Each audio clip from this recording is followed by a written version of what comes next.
Welcome to the September 10th, 2024 Public Works Committee meeting. If I could get a roll call and determination of quorum. Here. Sechrist. Here. Ham. Here. Lehman. Here. A quorum is present. Next up is adoption of the agenda. Second. I have a motion by Lehman, second by Roseland to adopt the agenda. All in favor? Aye. Next up is general public comment. This is a time for members of the public to discuss or express concerns to the committee on any issue not limited to items on the agenda. Action will not be taken at this meeting on any item not on the agenda, except by placement on the agenda by unanimous vote of the council members present. Not having any speaker request forms in front of me, we will open and close public comment, our general public comment, and move on to consent items. And again, we'll open public comment for our consent items on today's agenda, and not having any speaker request forms, we will close public comment and move on to the remaining consent items. If I could get a motion for item number 1 to approve the minutes from August 27th. Motion by Councilman Ham, second by Councilman Roseland to approve. All in favor? And I will open the floor to our Public Works Department to read in items 2 through 12. Thank you, Madam Chair. I will do my best to provide a brief explanation for consent items 2 through 12. Item number 2 is a professional services agreement for Black & Veatch Incorporated to do an evaluation on 2 tunnels that the city owns as part of our water system. These tunnels have been in place, one since the 1950s, the other, I believe, since the 1970s, and they have water transmission mains that occupy the space within the tunnel. Both of those water transmission mains are critical infrastructure to the city. We want to ensure that both the water main as well as the tunnels are in good condition. And if not, plan what type of remediation or action would be necessary in the future to preserve that infrastructure. Item number 3, 4, and 5 are final change orders on construction projects that have finished up here within the last few months. Item 3 is for the Sheridan Lake Road Breakout Project, which was done to make adjustments to a lot of the utilities prior to the road construction project, which is currently ongoing right now. Item number 4, Bunker Drive project, that was an unpaved road that the city paved earlier this year. And then item 5 is for a street patching project that we do annually in various parts of the community. The net change order is a decrease of about $62,000. Item number 6 and 7 are covenant agreements with both Black Hills Power and Blue Peak. The new Shepherd Hills booster station being constructed over in the Anamosa Street area.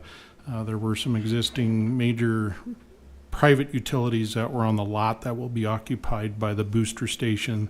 These covenant agreements just address the nature of their existence on the property to allow them to remain there. I believe we can have them relocated in the future if we need to, but at this time we do not.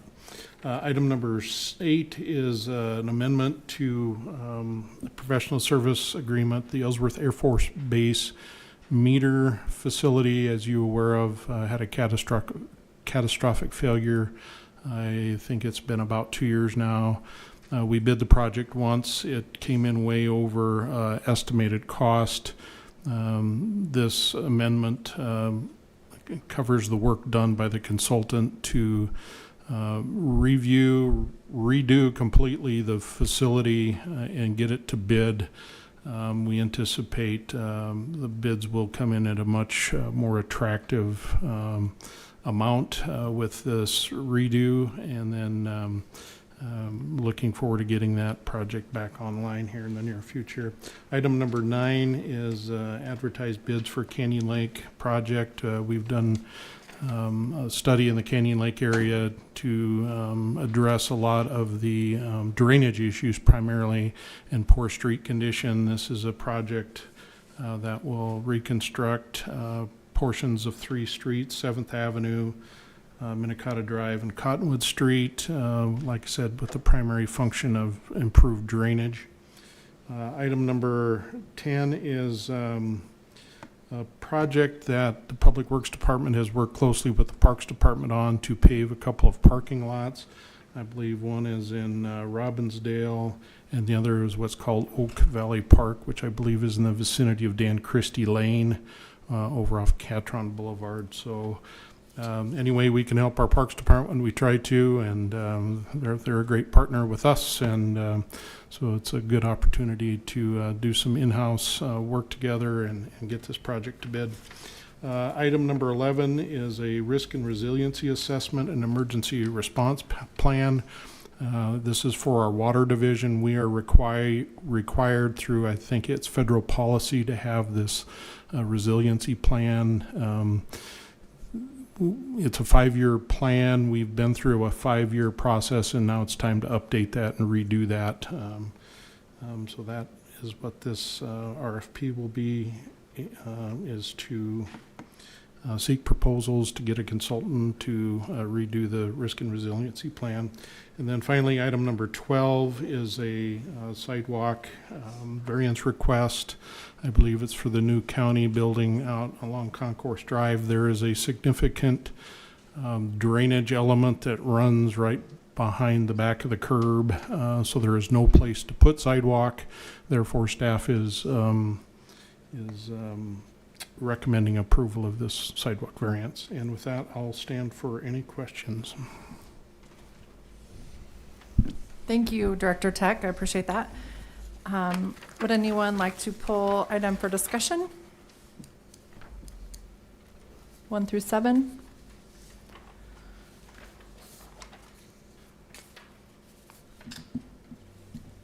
I just had a couple of comments I guess I could throw out there. So for item number 5, this is with regard to our street patching projects, and when in reviewing this item, is there not a way that we could list out what streets were utilized in this particular project, or identify even really high-level overview what streets were serviced through this award? I can give you the 2 that I'm aware of, and I don't think there were any more than the 2, but I believe Park Drive, which has been recently chip sealed, and that's typically what we do, is we'll go in and do the patching and then do a chip seal over it to preserve the life of that road, which is in good shape, and try to keep our good streets in good shape. That's the best use of our taxpayer dollars. And then the other, I believe, was Stumer Road, from 5th Street up to Black Hills Boulevard. Okay, I think it'd just be helpful to just know Certainly. in review of these in the future. I know, for example, there's quite a few chip overlay projects in my neighborhood, so I was just curious when we're processing these, and maybe that's something that goes through CIP committee. I'm not sure. As far as like how you identify what streets are being serviced in those awards. Typically, I'm sorry, Madam Chair, typically during the bidding of the project, we identify the streets. I just don't happen to have that information in front of me, so. I noticed they reference, with the project number, which I don't know. I don't have the cross-reference to go back to see what project number is with which project. Correct. We'll make sure on the summary sheet to update it to include the street names. And with that, do we have a motion? Move to approve items 1 through 12. I have a motion to approve by Councilman Ham, consent items 1 through 12, and a second by Roseland. All in favor? Aye. All opposed? Motion passes. Next, we'll move up on to item 13, authorize staff to seek proposals for professional services for Rapid City Parks and Recreation Master Plan. And it looks like Director Beegler's going to provide a update for us. Yes, thank you, Madam Chair. This is a project that we've been wanting to get completed for a long, long time. As you can see in the agenda summary, the last Parks and Rec Master Plan was conducted in 2007, and typically you'd like to have one of these done and refreshed every 10 years or so to kind of guide the direction of the Parks Department and with projects and with perhaps future park acquisitions and park projects. So we are asking for authorization to go out for an RFP for these services, and we have the funding in our operating account.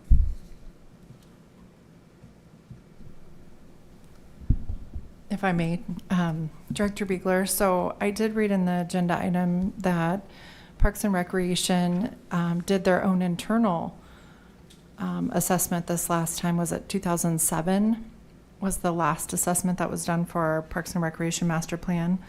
Can you provide a little background into how and why the Parks Department was able to provide that service at that time, and now we're looking to use an outside consultant to do that work? Yes, I'd be happy to. The previous master plan kind of was more of an inventory of what the city has currently, or had currently at that time. Did not provide the guidance that is really required for any future development or future growth. That was something that the director at the time felt was all that was needed. But in the years since, we've come to realize that we really need to have a third-party look at the future of Rapid City, the future of the growth of Rapid City, and provide those the third-party assessments and evaluations that we can then act upon and guide our directional growth toward. We're very cognizant of the fact that Rapid City is going to be going through an unprecedented growth spurt here in the next number of years, and so we need to identify those areas where the growth is going to occur, identify areas where we are deficient in parks currently, and where that future parkland acquisition should take place. Thank you so much for that update. I can appreciate having the outside guidance on the future development and growth patterns of the city, and really value our Parks Department. Thank you for that. If I could get a motion, please. Motion to approve. Second. I have a motion by Roseland, second by Ham, to approve item 13. All in favor? All opposed? Motion passes. Item 14, on behalf of Community Development. And Director Fisher? Thank you, Madam Chair. So this item is a request to vacate right-of-way in the amount of 0.12 acres. It's located at the eastern terminus of East Madison Street, and that is located north of Spruce Street. Currently, there is an 80-foot right-of-way for this street. It's classified as a local street requiring a minimum right-of-way width of 52 feet. So by vacating this excessive right-of-way in the configuration as proposed in the amount of 0.12 acres, it puts a significant amount of real estate back onto those adjacent properties for them to expand and put taxable value onto that property. The city doesn't need it for any transportation or utility needs. The utility companies have all signed off on the request, and so at the recommendation of the Planning Commission, we are requesting that City Council also supports the vacation of right-of-way. I'll stand for questions. Thank you, Director Fisher. Would entertain a motion for item 14. A motion by Ham, second by Roseland to approve. All in favor? Aye. All opposed? Motion passes. Item 15, item from the mayor's office, confirm the reappointments of Alicia Ginsburg, Eric Braun, and Brooke Kaufman to the Planning Commission. Second. Motion by Lehman, second by Roseland to approve. All in favor? All opposed? Motion passes. And that takes us to the end of the consent calendar. Moving on to non-consent items, we will open public comment for item number 16, and not having any public comment forms before me, we will close public comment and welcome our EPA Climate Pollution Reduction Grant Manager, Lizanne Zeller, for an update. Great. Thank you, Madam Chair. Good afternoon, council members, directors, and others. My name is Lisanne. I'm the Sustainability and Stewardship Program Development Manager in Public Works. As I think you're all aware, we've been working on the EPA Climate Pollution Reduction Grant for almost the past year. This is a 4-year planning grant.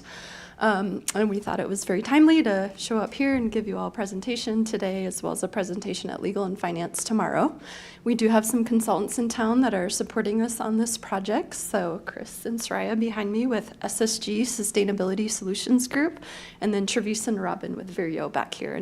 And they flew in from Canada, Omaha, and Kansas City, and they're enjoying our very balmy September weather this week. But I'm actually going to hand it over to Chris to give you a short update today on where we're at in this process. So, and I'll stand by for questions and things.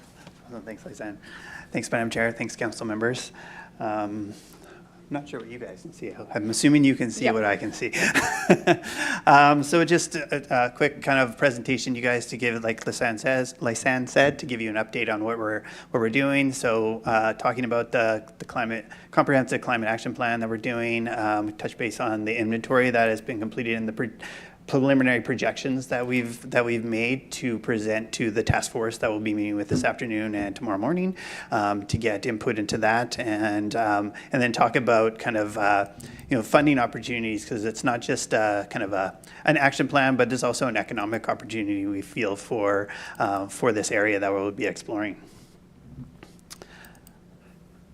So as Lisanne said, we have been working on this for quite a while now. Initially, there was the Priority Climate Action Plan phase, which we helped Lisanne and her team complete and apply for some EPA grant funding. So that part is complete now, and now we're into the Comprehensive Climate Action Plan. So the Priority one was kind of a shortened time frame. We're doing kind of a quick inventory and looking at some implementation-ready actions that you could apply for some funding for.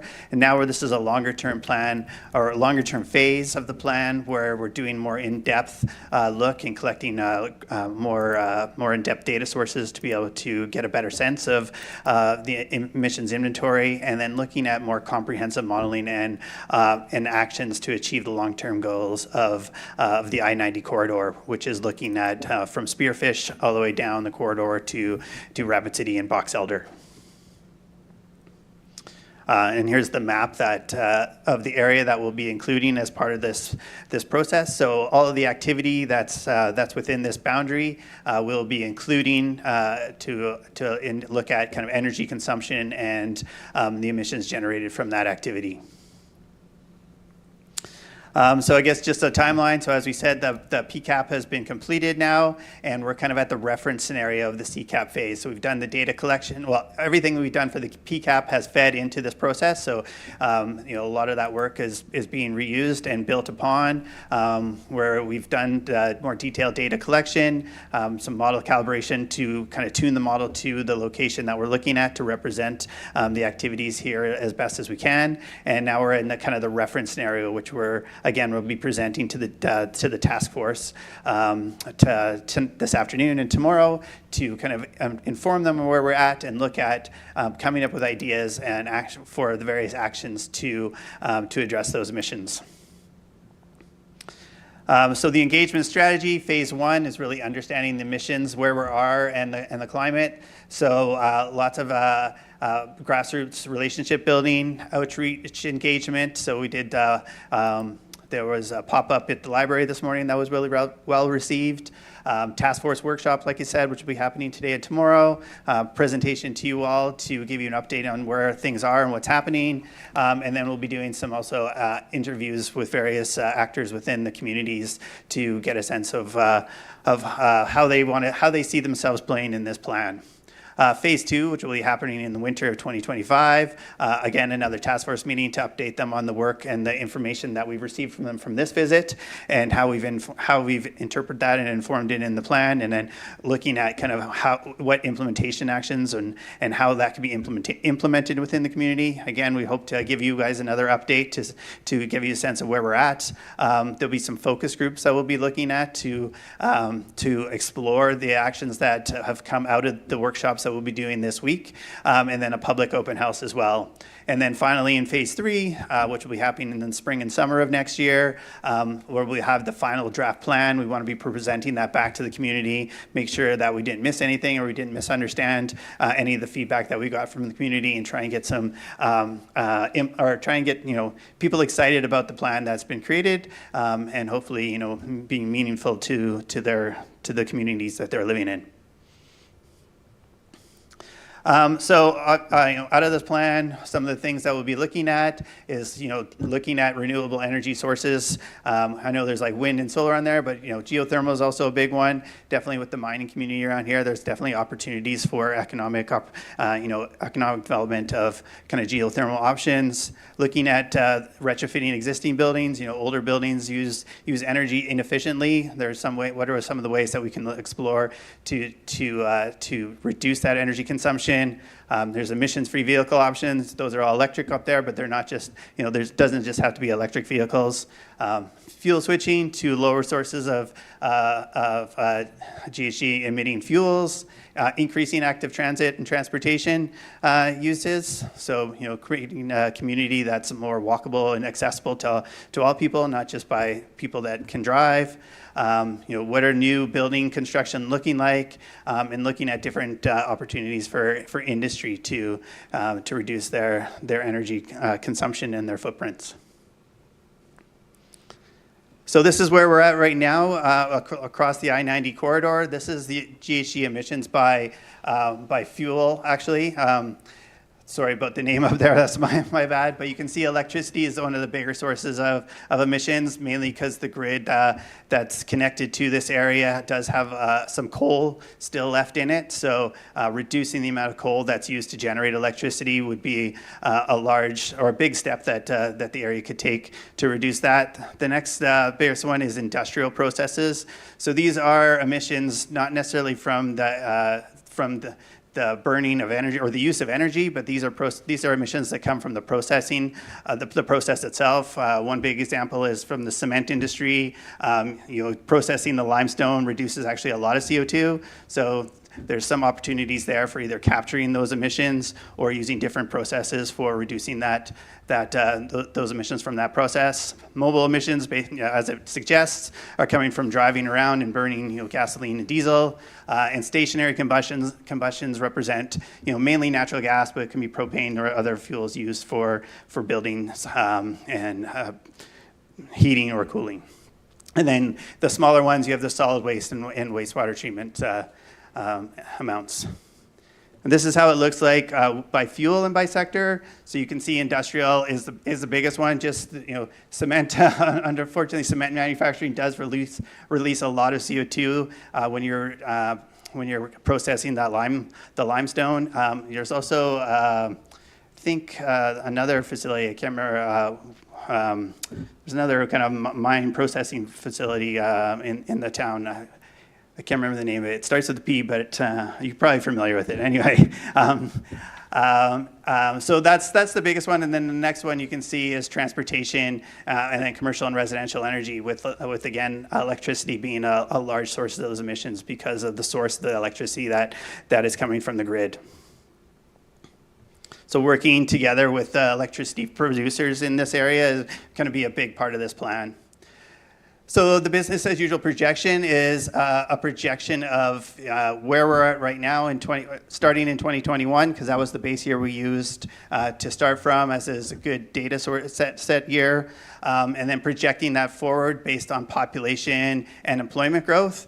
And then so basically no other intervention happening between now and 2050. So as you can imagine, you're adding more people, you're adding more places where you're using energy and converting those to emissions. Your energy consumption is growing, and you can see here by the two graphs, there's by the sector and by the fuel. So both. So the only thing is industry I've kept constant. I didn't add any bigger industry to the area, so that's something we can explore definitely with the task force to see is there any industry that we would want to include, or how would we take that into account. I just didn't have the assumption or the data when I built these graphs, so these are still preliminary and have opportunity for feedback and adjustment. And then how the energy use turns into emissions. So you can see the emissions actually are going down over time, but then kind of creeping back up. The reason that they're going down is, as you can see in the graph on the bottom right, the electricity emissions are going down considerably. That's because, so in this projection, I have two different projections for electricity emissions factor. This one's coming from NREL, the National Renewable Energy Lab. I also have some assumptions around what Black Hills Energy is planning on doing. So nothing's been, again, finalized yet. Still opportunity to tweak in and understand what is the best assumption to use for that. But in both of those assumptions, it's assuming that the grid is going to be cleaning up and more renewables are going to be being mixed into that generation of that electricity. So that's why you see that steep decline in the blue line in the bottom left, bottom right-hand corner, apologies there. And then you can see basically the other fuels are kind of flatlined or growing a little bit, because as the population is increasing, you're still using more natural gas, you're using more gasoline and diesel to drive your vehicles. So those are increasing a little bit over time. So you get a decrease initially, but then things are going to start going back up as you put more people into the population. And like I said, it's not just about, there's economic benefits to reducing these things. You create, there's job creation, there's green technologies, infrastructure projects that create employment opportunities across various sectors, from renewable energy to, the building sector.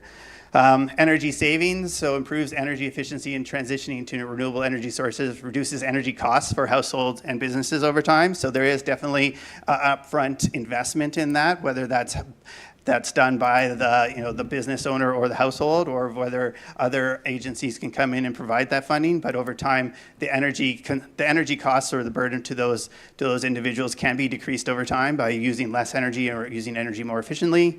And then obviously there's health benefits as well. So reducing air pollution and promoting healthier lifestyles can lower healthcare costs and create a healthier community for us. So we also enhance resilience, so adapting infrastructure and communities to climate impacts helps avoid costly damage from extreme weather events and reduces future repair and recovery expenses. As the Public Works Director was talking about, doing a resiliency plan for their water systems. So, all part of that.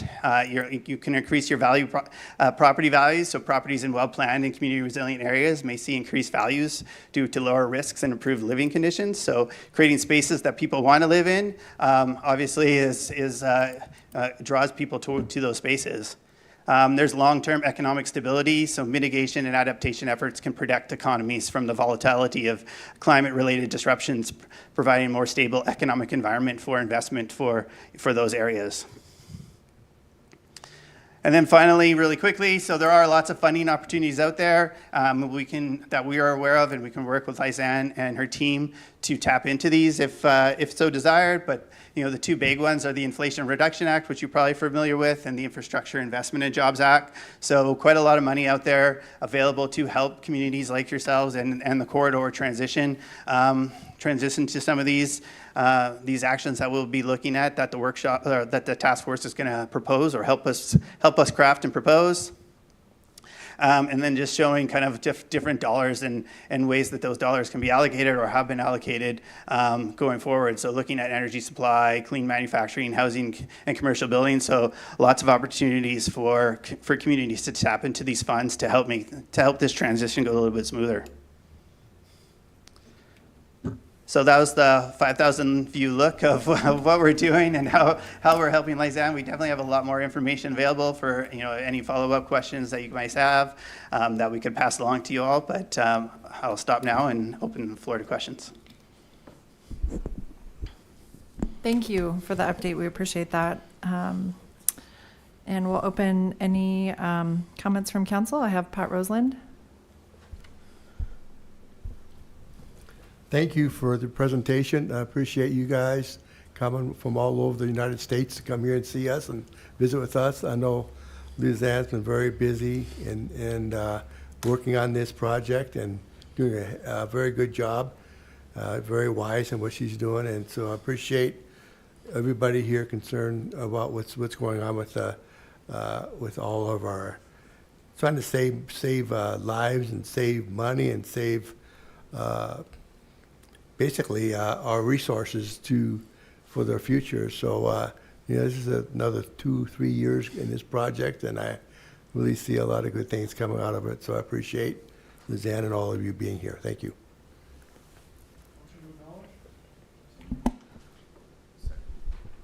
I have a motion to acknowledge by Lehman and a second by Ham. I did want to just say on behalf of myself, thank you all for the presentation and the work you're doing.